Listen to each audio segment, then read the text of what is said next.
My name is Deborah. I'm 34. When I walked into that courtroom, I never expected to hear laughter. My husband James whispered, "Don't cry now. You'll need those tears when I take the house." His mistress giggled, "And the car?" His mother smiled, "And your pride." But when the judge opened my envelope, everything changed. I'll never forget his face when the judge simply said, "Karma, son."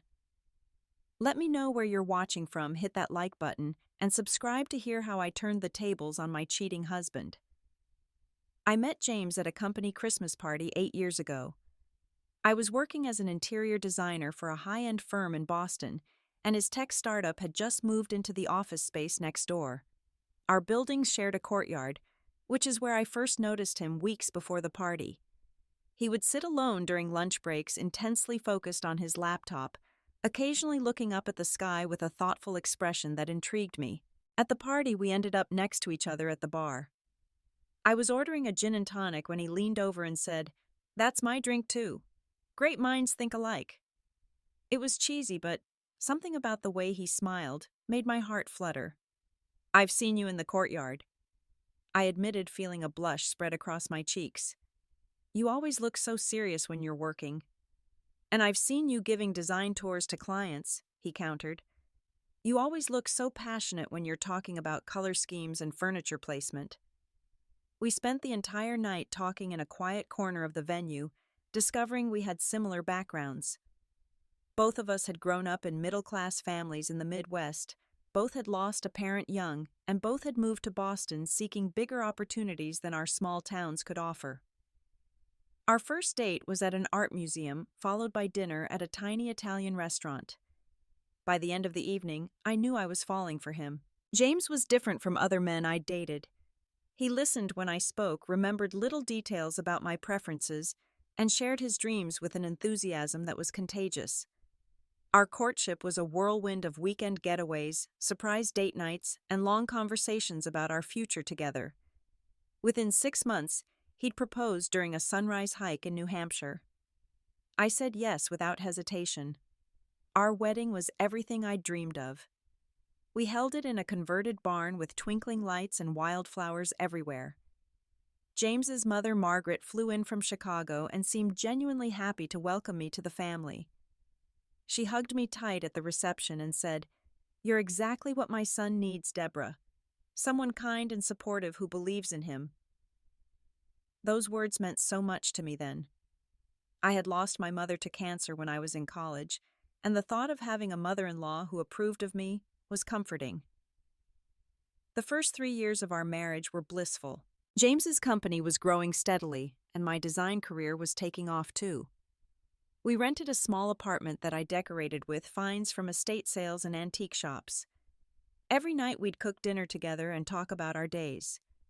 On weekends we explored different neighborhoods and dreamed about which one we'd eventually buy a home in. When James's company secured major funding in our 3rd year of marriage, we celebrated with champagne on our tiny balcony. That night he asked me to consider something significant. "Deb, I'm going to need to put everything into the company now that we've got this backing. The next year will be make or break." "I know," I said. "I'm so proud of you." He took my hands. "Would you consider leaving your job and coming to work with me? I need someone with your eye for detail and design to help make the office and our product presentations look professional. Plus, having you there would make the long hours bearable." I was surprised but flattered. "But I've worked so hard to build my client base," I said. "I know, and I wouldn't ask if I didn't think this could be huge for both of us. You'd be getting in on the ground floor of something that could really take off. We'd be building our future together." When he put it that way, how could I refuse? The next month, I resigned from my position and joined James's company as the head of design and user experience. My colleagues thought I was crazy to give up my established career, but I believed in James and our shared future. Around the same time, my grandfather passed away and left me an inheritance of $75,000. James and I had been saving for a down payment on a house, and this windfall meant we could finally make that dream a reality. "Let's invest it in the company instead," James suggested. If this funding round goes well, we could double or triple that money and buy an even better house next year. I hesitated only briefly. This was our dream after all. Okay, I agreed. Let's do it. James was thrilled and immediately put my inheritance into the company. A few months later, we used our combined savings to purchase a beautiful Victorian fixer-upper. It needed work, but I saw the potential immediately. I spent months designing every detail, turning it into a showcase for my talents, while creating a warm, inviting home for us. Margaret visited after the renovations were complete and seemed impressed. "You've done wonders with this place, Deborah. I wasn't sure about these old houses, but you've made it feel so modern and comfortable." "Thank you," I said, feeling a warmth of acceptance. "I wanted it to honor the history while still feeling like us." She patted my hand. "When are you two planning on filling it with children? This would be a wonderful family home." The question stung slightly. James and I had talked about having children, but had decided to wait until his company was more stable. "Soon," I said, "once the company is in a good place." "Well, don't wait too long," she said. "James would make such a wonderful father." I agreed with her. In those early years, I believed James would excel at anything he put his mind to, including parenthood. I was completely foolishly in love with him and the life we were building together. Every sacrifice seemed worthwhile for our future. Little did I know that the future I was sacrificing for wouldn't include me for long. It was during the 4th year of our marriage when I began noticing subtle changes in James. His company had secured another round of funding and was finally turning a profit. We should have been celebrating, but instead James seemed increasingly distant. The first change was in his schedule. Previously, even with long hours, James had always made it home for dinner. Now he was regularly coming home after I'd gone to bed, sometimes not coming home at all. "The investors are pushing for faster growth," he explained when I expressed concern. "I can't let them down now. We're so close to breaking through." I believed him. I wanted to be the supportive wife, not the nagging one, so I adjusted. I'd leave dinner in the refrigerator with warming instructions. I'd text instead of call. I'd go to bed alone and pretend not to notice when he slipped in at 2 in the morning smelling of unfamiliar cologne. Wait, cologne? James didn't wear cologne. That was the first red flag I consciously acknowledged. The second came when I noticed him guarding his phone. James had always been transparent with his devices, often asking me to respond to texts for him while he was driving or in the shower. Now his phone was perpetually face down, and he'd take it with him everywhere, even to the bathroom. One morning I was making coffee when his phone buzzed on the counter. Before I could even glance at it, he snatched it up with surprising agility. "Who was that?" I asked casually. "Just work," he said too quickly. "Thompson needs some files." At 6:30 in the morning. "We have international clients now, Deb. Different time zones." He left for work earlier than usual that day. The distance between us grew in other ways too. James began buying himself expensive things, a behavior that had never been part of his personality before. First, it was a designer watch that I knew cost thousands. Then came tailored suits, a golf club membership, and finally a sleek sports car that he called his reward for the company's success. When I mentioned that we'd planned to use the company profits to start a family, he brushed me off. "There's time for that later," he said. "Right now, I need to look successful to be successful. It's all part of the game." Yet while he spared no expense for himself, he suddenly became concerned about household spending. He questioned grocery bills, complained about utility costs, and suggested I tone down my clothing purchases, despite the fact that I was buying far less than he was. This coincided with a chilling change in my relationship with Margaret. Her previously warm demeanor froze over seemingly overnight. During a video call, I noticed her expression harden when I mentioned James's late nights. "Men who are building empires work long hours, Deborah," she said curtly. "My late husband was the same way. You need to adjust your expectations." The comment caught me off guard. "I wasn't complaining," I said. "Just updating you on our lives." "Well, James tells me you've been quite demanding of his time lately," she replied. A man needs freedom to achieve greatness. That's something you might want to consider. After that call, her texts became infrequent. Her calls stopped entirely, and when she did visit, she spent the entire time praising James and making subtle digs at me. "The house looks different," she remarked during one visit, glancing around our living room with a frown. "I just moved some furniture," I explained. "Better flow for when we entertain." She said. "It was fine before. Not everything needs your personal stamp, dear." During the same visit, she brought up children again, but with a different tone. "I've been thinking," she said while James was out of the room. "Perhaps it's a blessing you two haven't started a family yet. Children need stability and parents who are on the same page." I felt my chest tighten. "What does that mean?" "Nothing, dear. Just an observation." The worst part was how James began criticizing things he'd previously loved about me. My cooking was suddenly too experimental. My design choices were too bold or impractical. Even the way I dressed, which he'd once admired, was now trying too hard. I tried everything to reignite our connection. I planned surprise date nights that he canceled last minute. I bought lingerie that remained unworn. I even redecorated our bedroom to create a more romantic atmosphere, only for him to comment that the new comforter was unnecessarily expensive. Confused and increasingly isolated, I reached out to my friend Sarah, whom I hadn't seen much since starting work at James's company. We met for coffee, and within minutes of sitting down, I burst into tears. "Whoa," she said, sliding a napkin toward me. "What's going on?" "I think my marriage is falling apart, and I don't know why," I sobbed. Sarah listened as I poured everything out. When I finished, she didn't immediately offer reassurances like I expected. Instead, she asked a question that chilled me. "Deborah, have you checked your joint accounts recently?" I hadn't. Working together, sharing finances, it had all seemed so integrated that I'd stopped paying attention to the details. Sarah's expression told me that was a mistake. "You need to be careful," she said quietly. "I've seen this pattern before with my sister.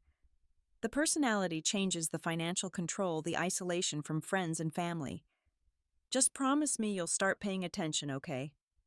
I promised, but part of me still couldn't believe James would deliberately hurt me. We'd built too much together.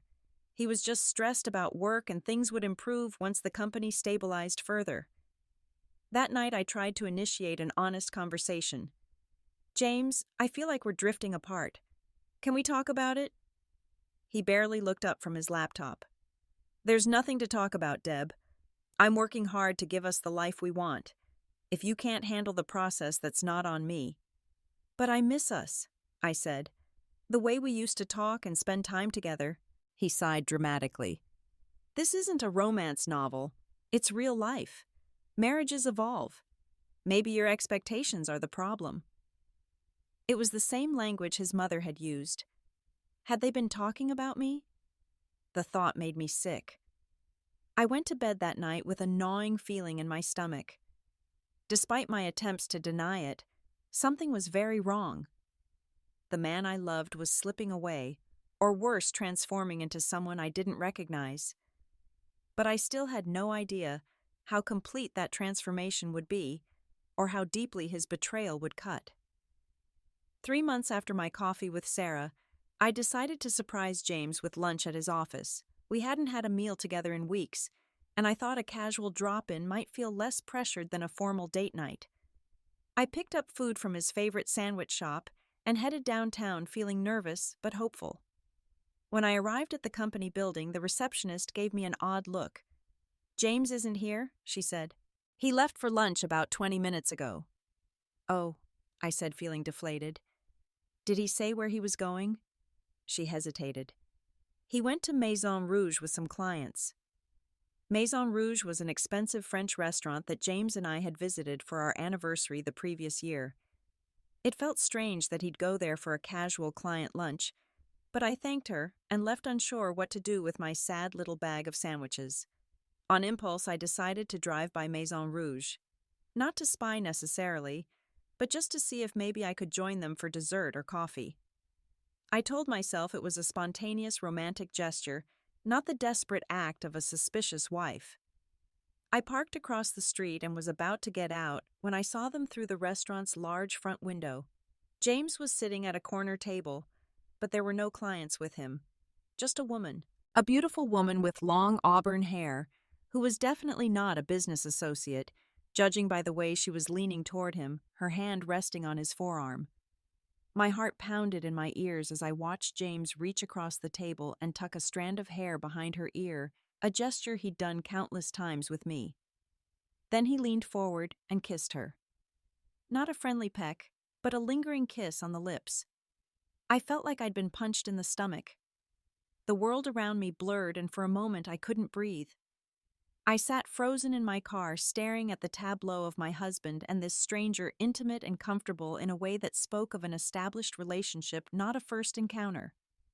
Somehow I drove home. I don't remember the journey, just suddenly finding myself sitting in our driveway, still clutching the bag of sandwiches. I waited there until my breathing steadied, then went inside and threw the food away. I spent the afternoon in a daze, alternating between disbelief, rage, and crushing sadness. When James came home that evening, I said nothing about what I'd seen. I needed time to think, to plan. If I confronted him immediately, he'd just create some explanation, and I wouldn't know what was really happening. So I pretended everything was normal, even as I felt myself shattering inside. The next day, I called in sick to work and followed him. It was something I never imagined I'd do, but I had to know the truth. James drove to the office as usual, but at lunch, instead of going to the company cafeteria, he drove to an upscale apartment building across town. The woman from the restaurant was waiting in the lobby. They kissed hello and took the elevator together. They emerged 2 hours later, clothing slightly rumpled, looking relaxed and happy. I took photos with my phone, feeling dirty but determined. This became my new routine. For 2 weeks, I followed James whenever I could, documenting his patterns. 3 times a week, he would meet this woman whom I learned was named Ashley at the apartment. Occasionally, they would go out to restaurants or shopping. Once I saw him buy her an expensive bracelet from a jeweler where he'd once told me we couldn't afford to shop. But the most devastating discovery came by accident. I was at home trying to distract myself by cleaning when James's mother called the house phone. I rarely answered it since most calls were for James, but I picked up without thinking. "James isn't here, Margaret," I said, trying to keep my voice steady. "Oh," she sounded disappointed. "When do you expect him?" "Not until late. He's working." The lie came easily now, part of the charade I was maintaining. "I see," she said. "Well, tell him I called. And Deborah, remember what I said about giving him space. It's important for his process." She hung up before I could respond, which was fortunate because I was seething. His process. Was that what they were calling his affair? The house phone rang again almost immediately. Thinking Margaret had forgotten something, I answered without a greeting. "Hello?" It was Margaret's voice. "Yes," I replied, confused. There was a pause. "Oh, I thought I was calling James directly." She sounded flustered. "I dialed his cell." I realized she must have called back on her mobile and misdialed. "No, this is still the house phone," I clarified. "Well, never mind then," she said quickly. But before she could hang up, I heard her continue speaking clearly to someone else in the room with her. She answered again. "No, I can't tell him now." Instinct made me silent, not revealing I could still hear her. "Yes, I know Ashley is getting impatient," Margaret continued. "But they need to stick to the timeline. The divorce paperwork isn't ready and the offshore accounts are still being set up.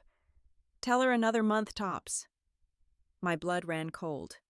Divorce paperwork, offshore accounts, and Margaret knew about Ashley. The betrayal was deeper than I'd imagined. I gently placed the receiver down and sat on the kitchen floor, my mind racing. This wasn't just an affair. This was a coordinated plan to leave me possibly stealing the company assets, in the process assets that included my inheritance and years of my unpaid work. That night I used James's laptop while he was in the shower. He'd left his email open, something he never did anymore. I quickly searched for anything related to finances or Ashley. What I found confirmed my worst fears. Emails between James and the company's accountant, discussed moving assets into new entities where I wasn't listed as a partner.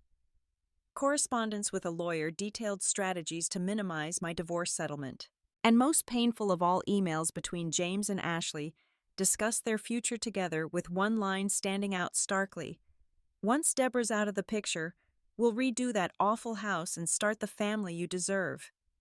I was being erased not just from my marriage, but from the life and company I had helped build. They were planning to take everything, including the possibility of children that James had always delayed with me. The next blow came when I discovered emails between James and his mother discussing how best to hide assets from me. Margaret had written, "I never trusted her intentions with you, James. Too eager to get her hands on your success.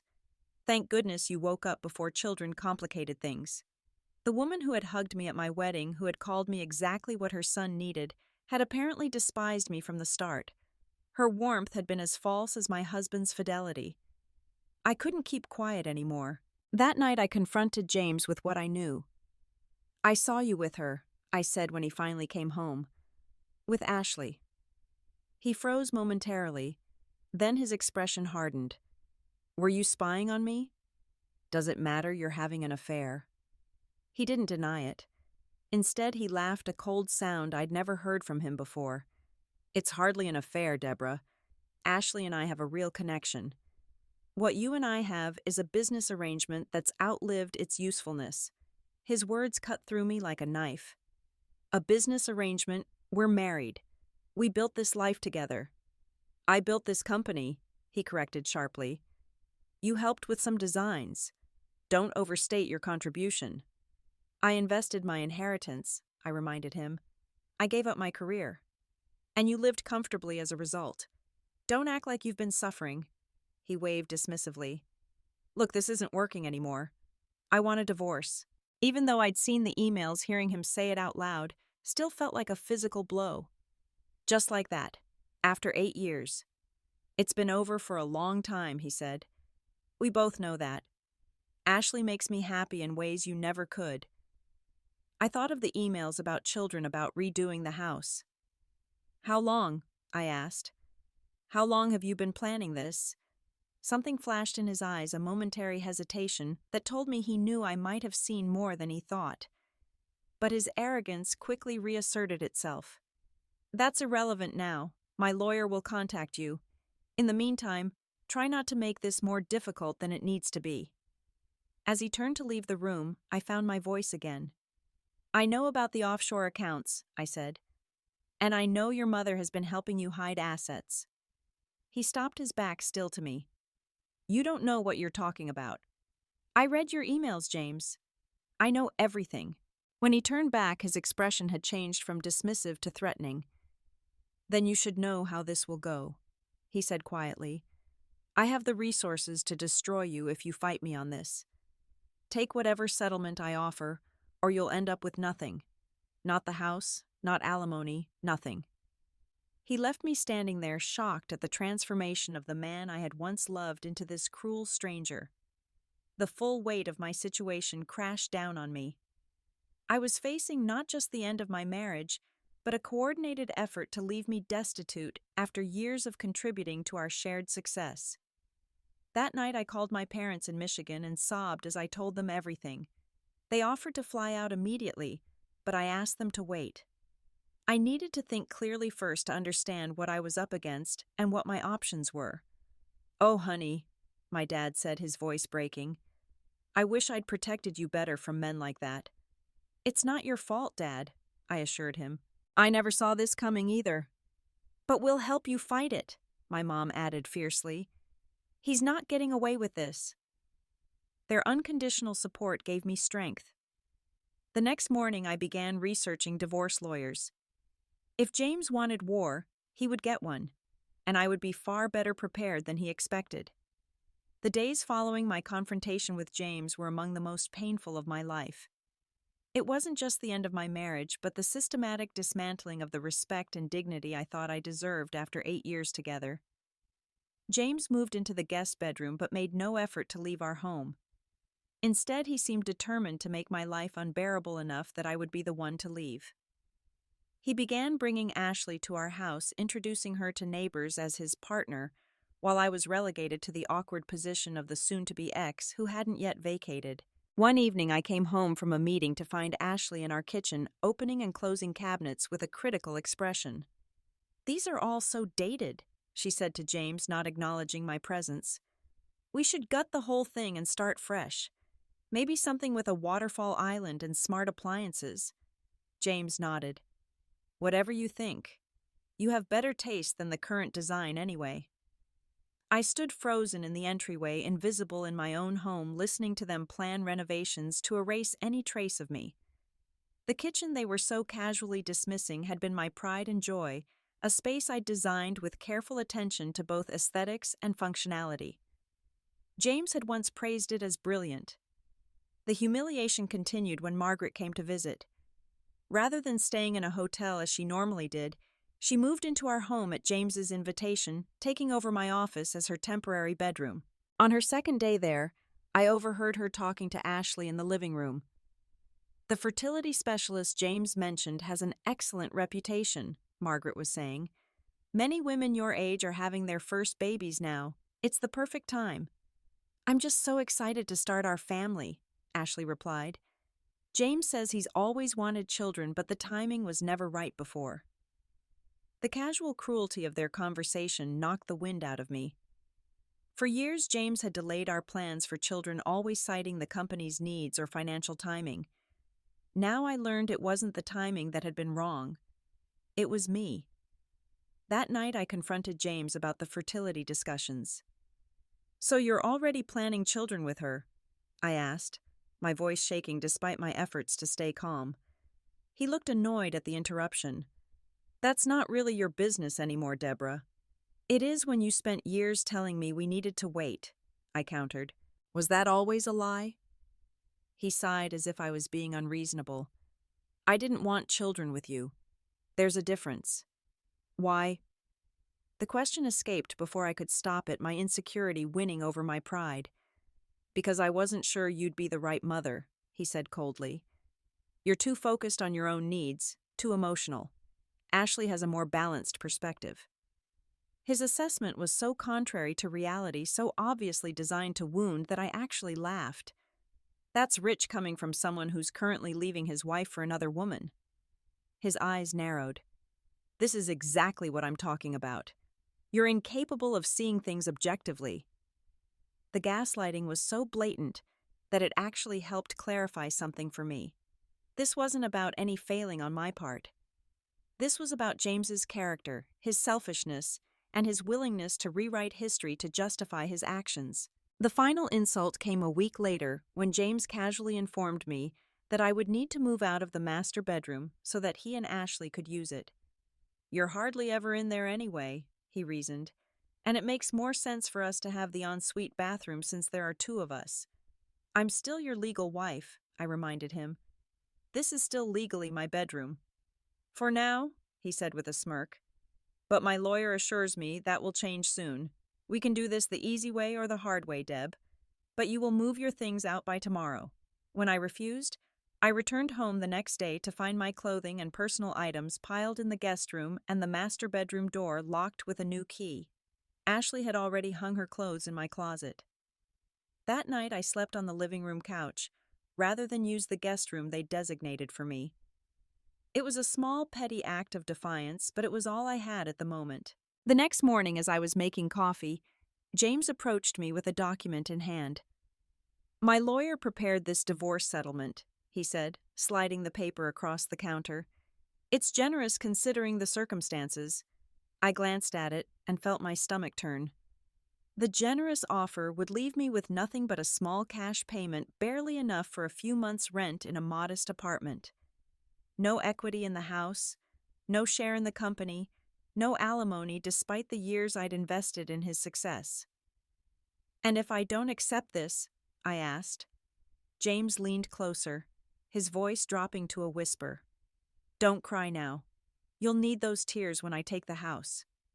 Ashley, who had been listening from the doorway, giggled. "And the car?" Margaret appeared behind her, adding with a smile, "And your pride." Their coordinated attack, clearly rehearsed, was meant to intimidate me into submission. The three of them stood there unified in their cruelty, expecting me to crumble. Instead, something crystallized within me. The hurt and confusion that had paralyzed me for weeks hardened into resolve. I wouldn't be bulldozed by their tactics. I wouldn't surrender what was rightfully mine. And I wouldn't give them the satisfaction of seeing me break. "I'll have my lawyer review this," I said calmly, folding the document and placing it in my bag. James's smug expression faltered slightly at my composure. "Don't bother trying to negotiate. This is the best offer you'll get." "We'll see," I replied, walking past them with my head held high. As soon as I was in my car, I called the number Sarah had given me for Lisa Thompson, a divorce attorney known for handling cases involving business assets and hidden finances. The receptionist offered an appointment for the following week. "I need to see her today," I insisted. "It's an emergency." Whether it was the desperation in my voice or luck of a cancellation, I was given a slot that afternoon. As I drove to her office, I felt something I hadn't experienced in months: hope. Not for reconciliation, but for justice. The woman I'd been, who sacrificed her career and dreams for her husband's success, who overlooked red flags out of love and loyalty, was gone. In her place was someone new. Someone who wouldn't be fooled again, someone who would fight for what she deserved. Let James, Ashley, and Margaret laugh for now. Soon enough, they'd learn I was no longer the pushover they thought I was. The offices of Thompson Legal occupied the 15th floor of a downtown high-rise. The waiting area was elegant but understated, with comfortable chairs and subtle lighting that immediately put me at ease. When Lisa Thompson emerged to greet me, her firm handshake and direct gaze further calmed my nerves. "Mrs. Winters, please come in," she said, leading me to her corner office with views of the city below. "Tell me what brings you here today." For the next hour, I poured out my story, trying to stick to the facts, despite the emotions that occasionally threatened to overwhelm me. Lisa listened attentively, taking notes and asking clarifying questions without judgment. When I finished, she leaned back in her chair and studied me for a moment. "First, let me say how sorry I am that you're going through this," she said. "What your husband is doing is not just morally reprehensible, it's potentially illegal, especially regarding the company assets." Relief flooded through me at her validation. "So I do have legal recourse." "Absolutely. Based on what you've told me, you're not just a spouse entitled to equitable division, you're a de facto business partner. You invested your inheritance, contributed sweat equity, and were instrumental in the company's growth. The fact that you weren't formally paid doesn't diminish your contribution, it actually strengthens our case." Her words were like a balm to my battered confidence. "James says his lawyer will make sure I get nothing." Lisa's expression hardened. "Let me guess. Harrington at Morgan and Price." "Yes," I said, surprised. "How did you know?" "He's got a reputation for aggressive tactics in high-asset divorces, usually representing husbands trying to shortchange their wives." She smiled grimly. "But his win record against me personally is quite poor. I've made something of a specialty out of countering his strategies." She pulled out a legal pad and began outlining our approach. "We need to act quickly to prevent further dissipation of assets. I'll file emergency motions to freeze the company accounts pending divorce proceedings and to prevent any property transfers. But we also need to gather evidence of what's already been hidden." "I have some emails," I offered, "but I'm sure there's more I don't know about." Lisa nodded. "This is where we get creative. I work with a forensic accountant and private investigator who specialize in uncovering hidden assets. With your permission, we'll bring them onto the team." By the end of our meeting, I had a clear plan and a renewed sense of purpose. Lisa advised me to return home and act as normally as possible while they began their investigation. "Don't let on that you're fighting back yet," she cautioned. "The element of surprise will be crucial." Over the next 3 weeks, I lived a double life. At home, I continued to endure James and Ashley's flaunted relationship and Margaret's constant barbs pretending to be defeated while gathering evidence. I secretly photographed documents left in James's home office, recorded conversations when legal to do so, and forwarded relevant emails to Lisa. Meanwhile, Lisa's team was making remarkable discoveries. The forensic accountant found a pattern of transfers to shell companies in the Cayman Islands, all tied back to James and, surprisingly, Margaret. The private investigator uncovered a second apartment registered to one of these shell companies where James was storing valuable art and collectibles, purchased with company funds but never reported as assets. Most damning of all, they discovered evidence that James had been systematically falsifying tax documents both personally and for the company. He'd been claiming deductions for business expenses that were actually personal luxury purchases and underreporting income to reduce tax liability. When Lisa called to update me on these findings, she couldn't contain her excitement. "Deborah, this goes beyond divorce proceedings now. This is potential tax fraud and financial misrepresentation to investors. The leverage this gives us is enormous." "What do you mean?" I asked. "I mean that if James fights us on a fair settlement, we can take this information to the IRS and the SEC. He wouldn't just lose money, he could face criminal charges." Her voice turned serious. "But I want to be clear that this strategy has risks. Once we reveal what we know, things will get ugly. Are you prepared for that?" I thought about the weeks of humiliation I'd endured, about Ashley planning renovations to my kitchen, about Margaret's smug satisfaction as she helped dismantle my life, about James's cold dismissal of our years together. "I'm more than prepared," I assured her. "I want justice, not revenge. But if justice looks a lot like karma in this case, I'm okay with that." Lisa chuckled. "That's the attitude we need. Now here's the plan." We decided to compile all the evidence into a comprehensive document that outlined not just the hidden assets relevant to the divorce, but the potentially criminal financial activities as well. Lisa would present this at the preliminary divorce hearing, giving James and his lawyer one chance to agree to a fair settlement before we escalated to involving authorities. The night before the hearing, I couldn't sleep. The prospect of finally standing up for myself was both terrifying and exhilarating. I thought back to the woman I'd been when I met James, confident and ambitious. Somewhere along the way, I'd lost sight of that person, allowed my identity to be subsumed by my role as James's wife and supporter. Tomorrow would be the first step in reclaiming myself. In the morning, I dressed carefully in a navy suit I'd bought years ago for client presentations. It felt symbolic somehow, a connection to the professional identity I'd sacrificed for James's dreams. I styled my hair in a sleek bob, applied minimal makeup, and wore my grandmother's pearl earrings for strength.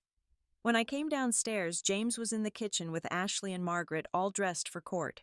They fell silent when I entered, exchanging glances that mixed amusement and pity. "Ready for your big disappointment?" James asked, his tone casual. "I'm ready," I replied simply. The drive to the courthouse was silent, each of us in separate cars. As I pulled into the parking lot, I spotted Lisa waiting at the entrance, a leather portfolio under her arm containing what we now called the envelope, a simple manila folder holding all the evidence of James's deception and financial crimes. "Good morning," she greeted me warmly. "How are you feeling?" "Like David facing Goliath," I admitted. "But I remember how that story ended." She smiled. "That's the perfect analogy. And like David, we have a secret weapon they won't see coming." We watched as James, Ashley, and Margaret arrived, followed by James's attorney, the infamous Howard Harrington, a silver-haired man whose expensive suit and commanding presence were clearly meant to intimidate. As we all filed into the courtroom, I felt a strange calm descend over me. Whatever happened today, I would no longer be a victim. I was taking back control of my life one way or another. The bailiff called us to order as the judge entered. Judge Eleanor Reynolds, a woman in her 60s with shrewd eyes and a reputation for no-nonsense efficiency, took her seat and surveyed the room. "Preliminary hearing in the matter of Winters versus Winters," she announced. "Let's begin."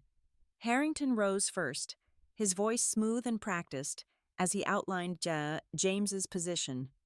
According to him, I was merely a spouse who had enjoyed the benefits of my husband's success without materially contributing to it. The settlement offer, which he characterized as generous, was more than fair given the circumstances. Throughout his presentation, I could feel James, Ashley, and Margaret watching me, waiting for me to break down. Instead, I sat perfectly still, my eyes fixed on Judge Reynolds. When Lisa's turn came, she approached the bench with confident strides. Your Honor, we reject the characterization of my client as a simple beneficiary of her husband's success. Mrs. Winters was an integral part of building Winters Tech from the ground up. She invested her personal inheritance of $75,000, contributed countless unpaid hours of professional design work, and sacrificed her own career to support the company's growth. Harrington scoffed audibly. Lisa ignored him and continued. More importantly, Your Honor, we have uncovered evidence of systematic financial impropriety that directly impacts the marital assets under consideration. She placed the envelope on the judge's bench. This document details Mr. Winters' efforts to hide marital assets through offshore accounts shell companies and fraudulent financial reporting. It also contains evidence of potential tax fraud and misrepresentation to investors that we believe the court should be aware of before proceeding. The courtroom fell silent. From the corner of my eye, I saw James straighten in his seat, his expression shifting from smugness to concern. Margaret gripped her purse tightly, and Ashley looked confused, glancing between James and his lawyer for reassurance. Judge Reynolds opened the envelope and began reading, her expression unreadable. Minutes ticked by in tense silence.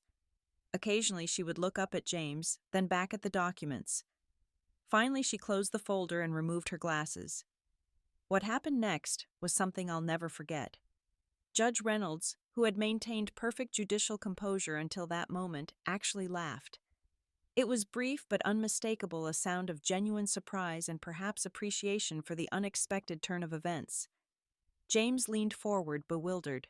"What's funny?" he asked, forgetting courtroom protocol in his confusion. The judge composed herself quickly.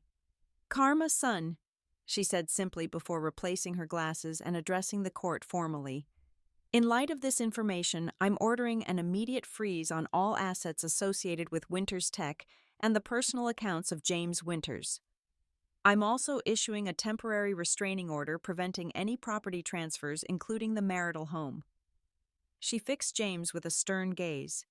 "Mr. Winters, these allegations, if proven, extend beyond family court jurisdiction. I strongly advise you and your counsel to review this evidence carefully before our next hearing." Harrington was on his feet immediately. "Your Honor, we haven't had the opportunity to examine these alleged documents or respond to these outrageous claims." "You'll have that opportunity, Mr. Harrington," the judge assured him. "But given the nature of the evidence presented and the risk of further dissipation of assets, the temporary orders stand." She turned to Lisa. "Ms. Thompson, I assume you're prepared to share copies of this evidence with opposing counsel." "Of course, Your Honor. We've brought complete sets for Mr. Harrington and for the court." Judge Reynolds nodded. "Good. We'll reconvene in 2 weeks.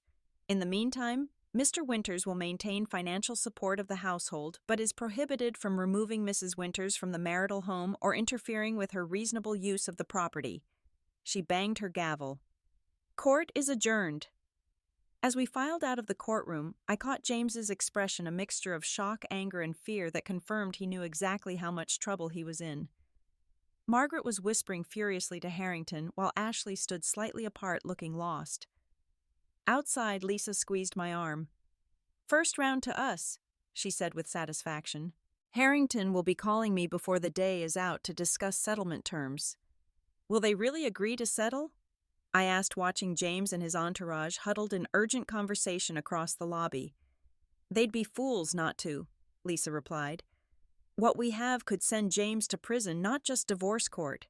Harrington knows that even if James is still in denial." She was right. By that evening, Harrington had called requesting an urgent meeting to discuss settlement options.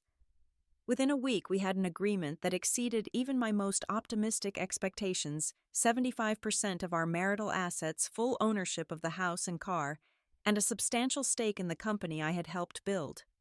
But the story doesn't end there.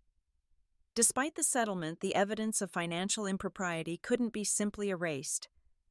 An anonymous tip, not from me though, I have my suspicions about Lisa, led to investigations by both the IRS and SEC. James was eventually charged with tax evasion and securities fraud, resulting in hefty fines and the loss of his position as CEO. Ashley predictably vanished from his life once it became clear that the wealth and status she'd been attracted to were crumbling. Margaret faced her own legal troubles for her role in the financial schemes, though her charges were eventually reduced in exchange for testimony against her son. As for me, the aftermath was both painful and liberating. There were days of grief for the marriage I thought I had, nights of anger over the years I'd lost to James's deception. But gradually, those feelings gave way to something else: freedom. In the years since that fateful day in court, I've rebuilt my life piece by piece. The process hasn't been easy or linear, but each step has taken me further from the pain and closer to a new version of myself. The first few months were the hardest. Even with James out of the house, his presence lingered in every room in the life we had built together. I would wake up expecting to hear him making coffee downstairs, or find myself automatically setting 2 places for dinner. Grief ambushed me in unexpected moments, not for the man he had become, but for the man I thought he was, and the future we had planned. Lisa, who had become more than just my attorney, suggested I consider therapy. "Legal justice is one thing," she said over lunch one day. "Emotional healing is another beast entirely."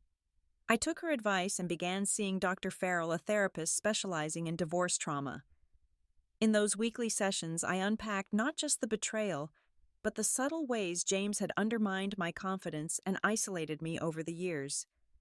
I learned to recognize the patterns of emotional manipulation that had made me vulnerable to his deception. "You didn't fail," Dr. Farrell told me during a particularly difficult session. "Your marriage failed because your husband chose dishonesty over commitment. There's a profound difference."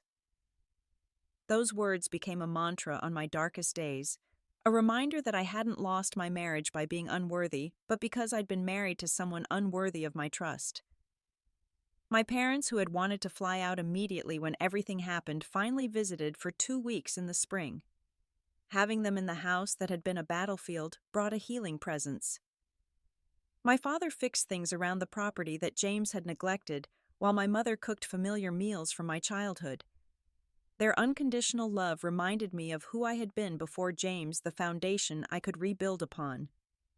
As the initial shock and grief began to subside, I faced practical questions about my future. The settlement had left me financially secure but without purpose or identity. For so long I had been James's wife, or the designer at Winters Tech. Who was I now? The answer began to take shape when Sarah introduced me to her brother Michael, who was renovating a historic building downtown into boutique offices. "He needs someone with your eye," she said. "Just to consult if you're interested." That consultation led to my first independent design contract in years. Working on the project reconnected me to the passion for design I had before meeting James. The satisfaction of creating beautiful, functional spaces for others reminded me of my own values separate from my failed marriage. Word spread about my work on the historic renovation, leading to more projects and eventually the courage to start my own firm. I named it Phoenix Interiors, a private acknowledgement of my own rebirth from the ashes of my former life.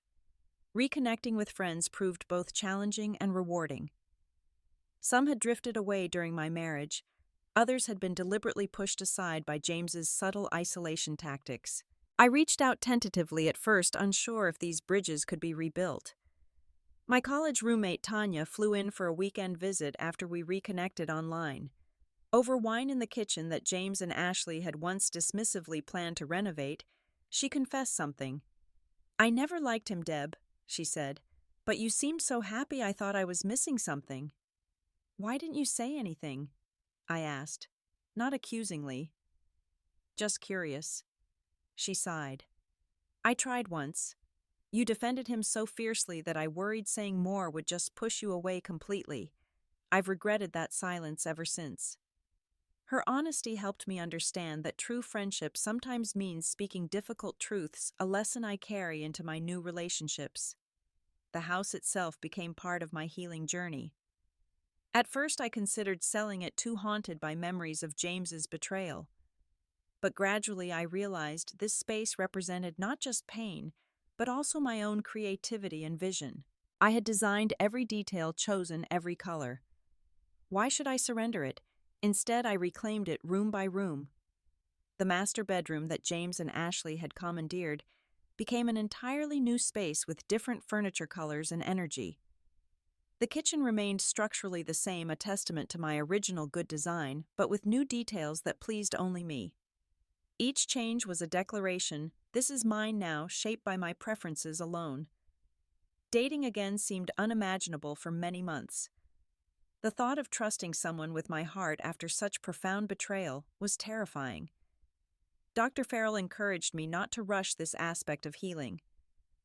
There's a difference between being alone and being lonely, she reminded me. Take time to enjoy your own company again. I took her advice, using my newfound independence to explore interests James had subtly discouraged. I joined a hiking club, took a pottery class, and traveled solo to Santa Fe for an immersive art experience. Each activity added another dimension to my rebuilding sense of self. When I did eventually agree to a dinner with Ryan, an architect I'd collaborated with on a commercial project, it was with clear boundaries and modest expectations. Our relationship has developed, slowly built on mutual respect and transparent communication. I'm not sure where it will lead, but I'm approaching it with hard-won wisdom about both trust and self-preservation. The strangest part of this healing journey has been realizing that despite everything, I don't hate James. The energy required for sustained hatred would only tie me to him further.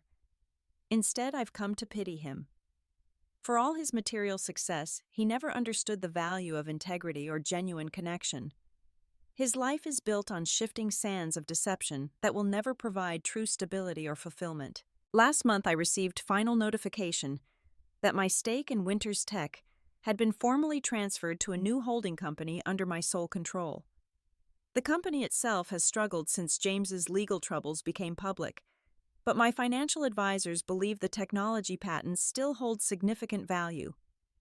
It feels like poetic justice that the business he tried to steal from me may ultimately fund the next chapter of my independent life. Recently, I was having coffee with Lisa, who has become a close friend, when she asked a question that gave me pause. If you could go back and warn yourself before you met James, would you? I considered carefully before answering. No, I finally said. As painful as this experience was, it taught me something essential about myself. I'm stronger than I knew, more resilient than I believed possible. I wouldn't trade that self-knowledge even to avoid the hurt. Lisa nodded approvingly. That's how I know you've truly healed, Deborah. When you can see value even in your deepest wounds. She's right. The woman who walked into that courtroom a year ago, terrified, but determined, has emerged transformed. Not just because justice was served, but because in fighting for what was rightfully mine, I reclaimed something far more valuable than houses or money or company shares. I reclaimed myself. Sometimes life's greatest victories come disguised as our most painful defeats, and sometimes karma arrives in a simple envelope. Have you ever had a moment where everything changed because you decided to stand up for yourself? I'd love to hear your stories in the comments.